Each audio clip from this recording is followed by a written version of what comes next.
Oke, Assalamualaikum warahmatullahi wabarakatuh. Pada kesempatan kali ini, saya Kavi Gunardi akan mempresentasikan materi tentang metode normalisasi data dengan Z-score.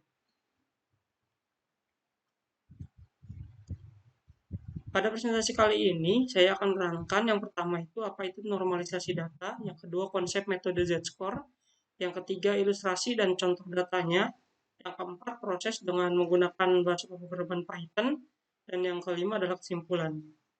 Yang pertama adalah apa itu normalisasi data. Normalisasi adalah proses untuk mengubah data sehingga mempunyai skala yang sama atau rentang yang serupa. Fungsinya adalah meningkatkan kinerja algoritma machine learning, menghilangkan perbedaan satuan ukuran, dan mengatasi masalah ketidakseimbangan variabel. Yang kedua adalah konsep metode Z-score.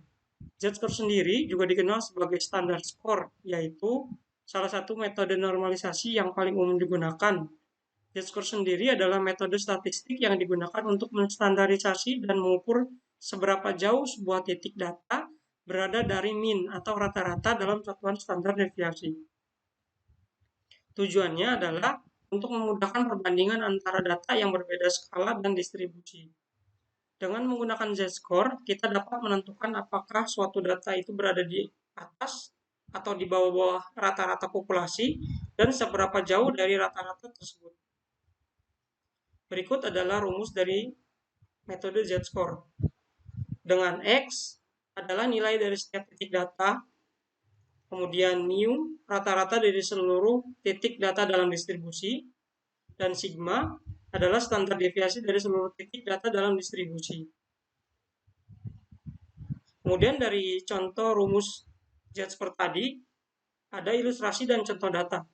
Di sini saya menggunakan contoh sederhana, nama produk yang terdiri dari pakaian, sepatu pria, tas laptop, jam tangan, kacamata, dengan penjualan dalam per unit dan persediaan dalam per unit. Untuk memperjelas ilustrasi dan contoh datanya, saya akan menjelaskan dalam bentuk Excel berikut.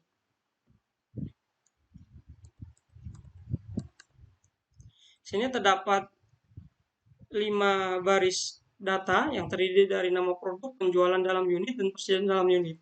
Nah, di kolom yang ketiga ini, keempat di sini saya akan mengubah nilai penjualan ini menjadi masukannya dengan rumus Z-score. Rumus Z-score sendiri tadi sudah disebutkan adalah di mana nilai dari setiap titik data diambil rata-rata dari seluruh titik data dalam distribusi dibagi dengan standar deviasi. Sehingga di sini kita bisa masukkan sama dengan nilai dari penjualan atau seperti ini, nilai dari penjualan dikurangi dari rata-rata, kita pakai average dari seluruh data di sini. Ini bisa kita kunci.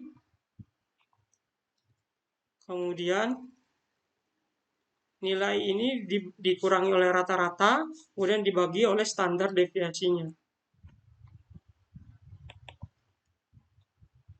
Standar deviasi dari kolom ini.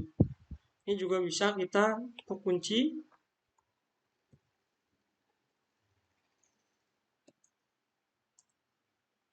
Nah, sehingga hasilnya adalah sebagai berikut. Kemudian tinggal kita tarik ke bawah. Nah, ini sudah berbentuk nilai Z-score dari kolom penjualan dalam unit. Untuk kolom persediaan juga sama. Rumusnya adalah nilainya, tadi sini pakai kurung, dikurangi oleh rata-rata,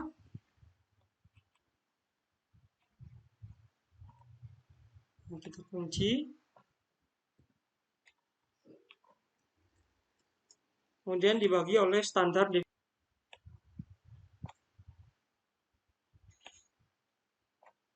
kunci dan dikasih tutup kurung. Nah, maka ini adalah nilai dari Z-score pada kolom persediaan dalam unit.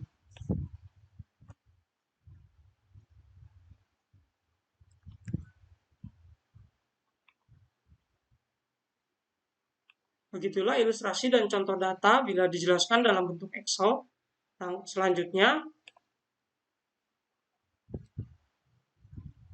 Saya akan mempresentasikannya jika menggunakan prosesnya dengan menggunakan bahasa pemrograman Python. Di sini saya sudah membuat dengan menggunakan Google Scholar, Google Colabs. Di sini saya membuat terlebih dahulu fungsi untuk menghitung Z-score, di mana Z-score tersebut adalah data yang dimasukkan, data yang akan dihitung, dikurangi dengan data rata-rata dari kolom tersebut, dibagi dengan standar deviasi dari kolom tersebut. Di sini contohnya saya juga akan menggunakan data yang sama seperti tadi, yaitu ini.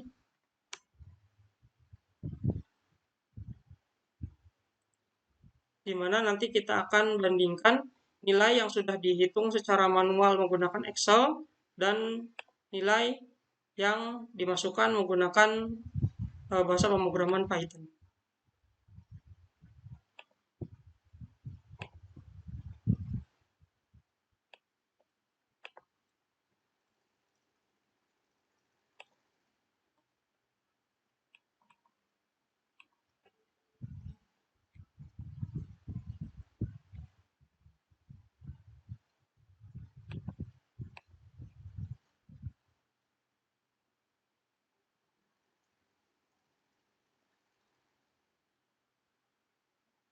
Nah, di sini bisa terlihat bahwa nilai yang hasil dari menggunakan bahasa pemrograman Python dengan menggunakan perhitungan manual itu sama